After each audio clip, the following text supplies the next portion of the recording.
काबुली वाला। पाठ प्रवेश। प्रेम किसी जाति या देश में नहीं बंधा है, यह स्वतंत्र है। प्रस्तुत पाठ में कवि रविंद्रनाथ टैगोर ने एक काबुली वाला के निश्छल प्रेम का वर्णन किया है। इस कहानी में पिता और पुत्री के स्नेह को बड़ी गहराई से नापा गया है। आइए पढ़ते हैं इस मर्मस्पर्शी कहानी को। मेरी 5 बरस की लड़की मिनी को काबुली वाले से पल भर की बात किए बिना नहीं रहा जाता। दुनिया में आने के बाद भाषा सीखने में उसे सिर्फ 1 ही वर्ष लगा होगा। उसके बाद से जितनी देर सो नहीं पाती है, उस समय का एक भी पल वो चुप्पी में नहीं खोती। उसकी माता बहुधा डांट फटकार कर उसकी चलती हुई जबान बंद कर देती है, लेकिन मुझे ऐसा नहीं होता। मिनी का मौन मुझे ऐसा अस्वाभाविक सा प्रतीत होता है कि मुझसे वो अधिक देर तक नहीं सहा जाता, और यही कारण है कि मेरे साथ उसके भावों का आदान प्रदान कुछ अधिक उत्साह के साथ होता रहा है। सवेरे मैंने अपने उपन्यास के 17वें अध्याय में हाथ लगाया ही था कि इतने में मिनी ने आकर कहा, आरंभ कर दिया। बाबूजी, रामदयाल दरबान काक को कौआ कहता है। वह कुछ जानता नहीं ना बाबूजी? विश्व की भाषाओं की विभिन्नता के विषय में मेरे कुछ बताने से पहले ही उसने दूसरा प्रसंग छेड़ दिया। बाबूजी, भोला कहता था आकाश में हाथी सूंड से पानी फेंकता है, इसी से वर्षा होती है। अच्छा बाबूजी, भोला झूठ बोलता है ना? खाली बक बक किया करता है, दिन रात बकता रहता है। मेरा घर सड़क के किनारे पर था। अचानक मिनी अपने अटकन चटकन को छोड़कर खिड़की के पास दौड़ी गई और जोर जोर से चिल्लाने लगी, काबुली वाले, ओ काबुली वाले! मैले कुचैले ढीले कपड़े पहने, सिर पर कुल्ला रखे, उस पर साफा बांधे, कंधे पर सूखे फलों की झोली लटकाए, हाथ में चमन के अंगूरों की कुछ पिटारियां लिए, एक लंबा तगड़ा सा काबुली वाला मंद चाल से सड़क पर जा रहा था। उसे देखकर मेरी छोटी सी बेटी के हृदय में कैसे भाव उदय हुए ये बताना असंभव है। उसने जोर से पुकारना शुरू किया, किंतु मिनी के चिल्लाने पर ज्यों ही काबुली वाले ने हंसते हुए उसकी ओर मुंह फेरा और घर की ओर बढ़ने लगा, त्यों ही मिनी भय खाकर भीतर भाग गई। फिर पता ही नहीं लगा कि कहाँ छिप गई। उसके छोटे से मन में ये अंधविश्वास बैठ गया था कि उस मैली कुचैली झोली के अंदर ढूंढने पर उस जैसी और भी जीती जागती बच्चियां निकल सकती हैं। मैंने मिनी के मन से व्यर्थ का भय दूर करने के अभिप्राय से उसे भीतर से बुलवा दिया। वह मुझसे बिल्कुल लगकर काबुली वाले के मुख और झोली की ओर संदेहात्मक दृष्टि डालती हुई खड़ी रही। काबुली वाले ने झोली से किशमिश और खुबानी निकालकर देनी चाही, परंतु उसने ना ली और दुगने संदेह के साथ मेरे घुटने से लिपट गई। उसका पहला परिचय इस तरह हुआ। इस घटना के कुछ दिन बाद एक दिन सवेरे मैं किसी आवश्यक कार्यवश बाहर जा रहा था। देखा तो मेरी बिटिया दरवाजे के पास बेंच पर बैठकर काबुली वाले से हंस हंस कर बातें कर रही है, और काबुली वाला उसके पैरों के समीप बैठा बैठा मुस्कुराता हुआ उन्हें ध्यान से सुन रहा है और बीच बीच में अपनी राय मिलीजुली भाषा में व्यक्त करता जाता है। मिनी को अपने 5 वर्ष के जीवन में बाबूजी के सिवाय ऐसा धैर्य वाला श्रोता शायद ही कभी मिला हो। देखा तो उसकी फ्रॉक का अग्रभाग बादाम किशमिश से भरा हुआ था। मैंने काबुली वाले से कहा, इसे ये सब क्यों दे दिया, अब कभी मत देना। ये कहकर कुर्ते की जेब में से एक अठन्नी निकालकर उसे दी। उसने बिना किसी हिचक के अठन्नी लेकर अपनी झोली में रख ली।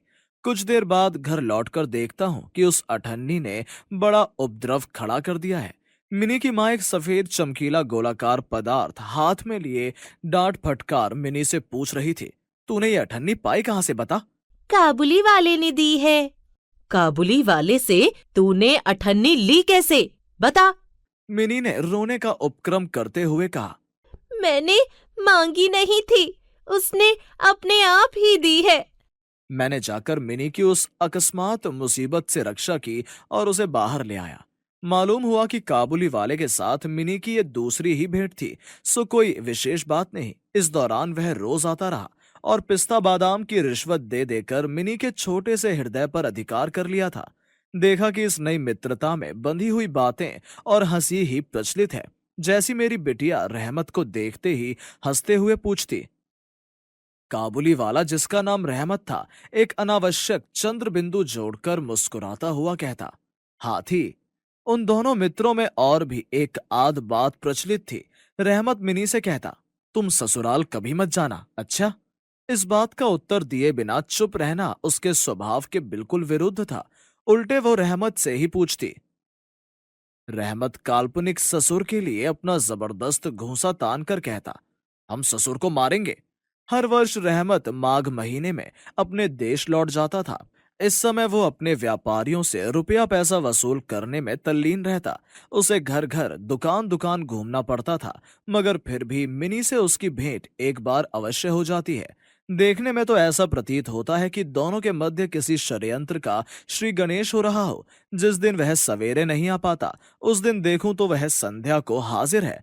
अंधेरे में घर के कोने में उस ढीले ढाले जामा पजामा पहने झोली वाले लंबे तगड़े आदमी को देखकर सचमुच ही मन में अचानक भय सा पैदा हो जाता है। लेकिन जब देखता हूं कि मिनी ओ काबुली वाला पुकारते हुए हंसती हंसती दौड़ी आती है और दो भिन्न आयु के असम मित्रों में वही पुराना हास परिहास चलने लगता है, तब मेरा सारा हृदय खुशी से नाच उठता है। एक दिन सवेरे मैं अपने छोटे कमरे में बैठा नई पुस्तक के प्रूफ देख रहा था। जाड़ा विदा होने से पूर्व आज 2-3 दिन से खूब जोर से अपना प्रकोप दिखा रहा है। जिधर देखो उधर इस जाड़े की ही चर्चा हो रही है। ऐसे जाड़े पाले में खिड़की में से सवेरे की धूप मेज के नीचे मेरे पैरों पर आ पड़ी। उसकी गर्मी मुझे अच्छी प्रतीत होने लगी।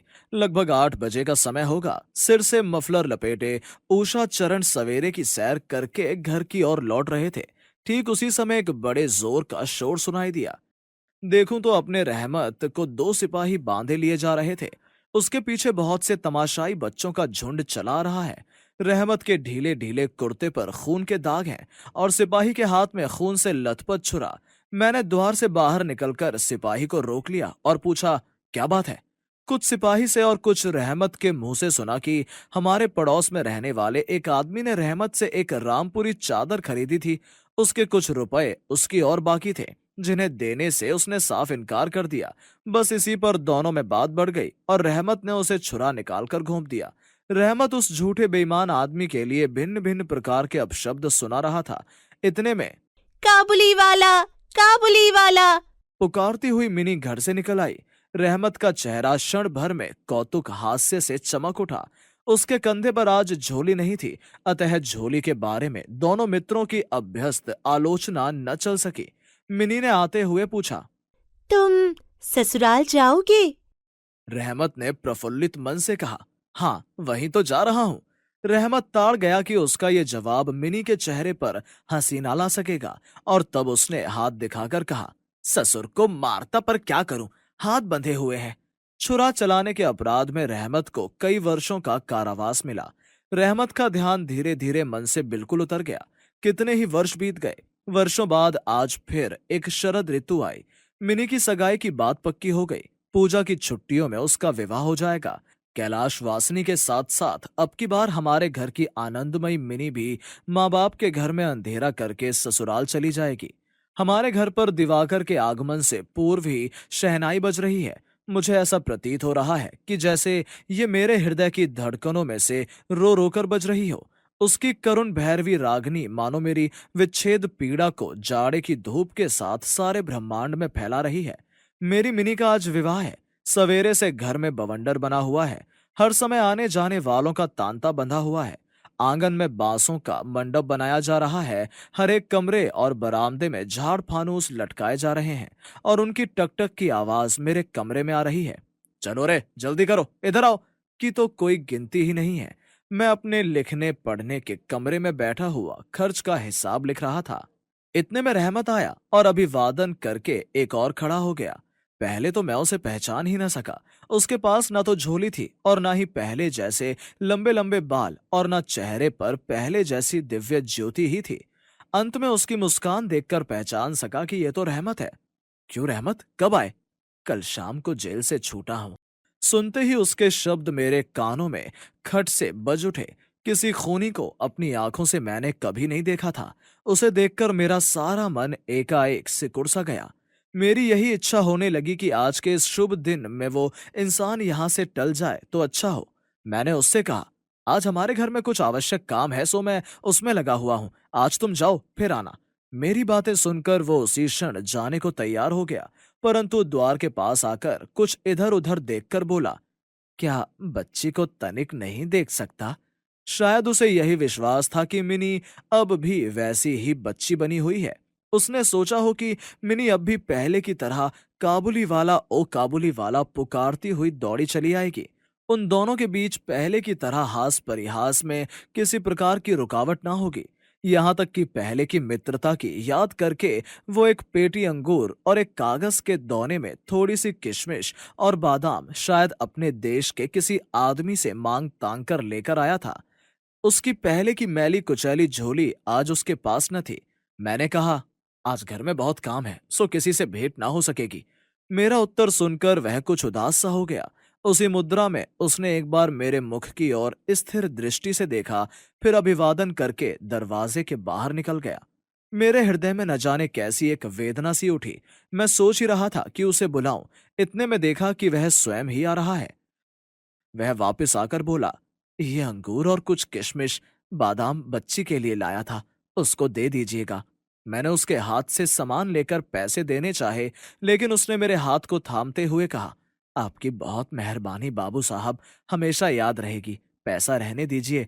थोड़ी देर रुककर वह फिर बोला, बाबू साहब, आपकी जैसी मेरी भी देश में एक बच्ची है। मैं उसकी याद करके आपकी बच्ची के लिए थोड़ा सा मेवा हाथ में ले आया करता हूं। मैं यहाँ सौदा बेचने नहीं आता। ये कहते हुए उसने ढीले ढाले कुर्ते के अंदर हाथ डालकर छाती के पास से एक मैला कुचैला मुड़ा हुआ कागज का टुकड़ा निकाला और बड़े जतन से उसकी चारों तह खोलकर दोनों हाथों से उसे फैलाकर मेरी मेज पर रख दिया। देखा कि कागज के उस टुकड़े पर एक नन्हे से हाथ के छोटे से पंजे की छाप है। फोटो नहीं, तेल चित्र नहीं, हाथ में थोड़ी सी कालिख लगाकर कागज के ऊपर उसी का निशान ले लिया गया है।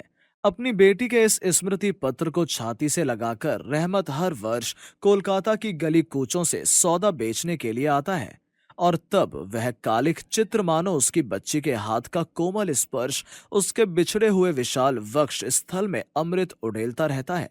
देखकर मेरी आंखें भर आई, और फिर मैं इस बात को बिल्कुल ही भूल गया कि वह एक मामूली काबुली मेवा वाला है। मैं एक उच्च वंश का रईस हूँ। फिर मुझे ऐसा लगने लगा, जो वो है वो मैं भी हूँ। वो भी एक बाप है और मैं भी। उसकी पर्वतवासिनी छोटी बच्ची की निशानी मेरी ही मिनी की याद दिलाती है। मैंने तत्काल ही मिनी को बुलाया। हालांकि इस पर अंदर घर में आपत्ति की गई, परंतु मैंने उस पर कुछ भी ध्यान नहीं दिया। विवाह के वस्त्रों और अलंकारों में लिपटी हुई बेचारी मिनी मारे लज्जा के सिकुड़ी हुई सी मेरे पास आकर खड़ी हो गई। उस अवस्था में देखकर रहमत काबुली पहले तो सकपका गया। उससे पहले जैसी बातचीत न करते बना। बाद में हंसते हुए बोला, लल्ली, सास के घर जा रही है क्या? मिनी अब सास का अर्थ समझने लगी थी, अतः अब उससे पहले की तरह उत्तर देते न बना। रहमत की बात सुनकर मारे लज्जा के उसके कपोल लाल सुर्ख हो उठे। उसने मुंह फेर लिया। मुझे उस दिन की याद आई जब रहमत के साथ मिनी का प्रथम परिचय हुआ था। मन में एक पीड़ा की लहर दौड़ गई। मिनी के चले जाने के बाद एक गहरी सांस लेकर रहमत फर्श पर बैठ गया। शायद उसकी समझ में ये बात एकाएक साफ हो गई कि उसकी बेटी भी इतनी ही बड़ी हो गई होगी, और उसके साथ भी उसे अब फिर से नई जान पहचान करनी पड़ेगी। संभवतः वह उसे पहले जैसा नहीं पाएगा। मैंने एक नोट निकालकर उसके हाथ में दिया और बोला, रहमत, तुम देश चले जाओ अपनी लड़की के पास। तुम दोनों के मिलन सुख से मेरी मिनी सुख पाएगी। जीवन मूल्य। मानवीय संवेदनाएं धर्म, जाति और देश नहीं देखती।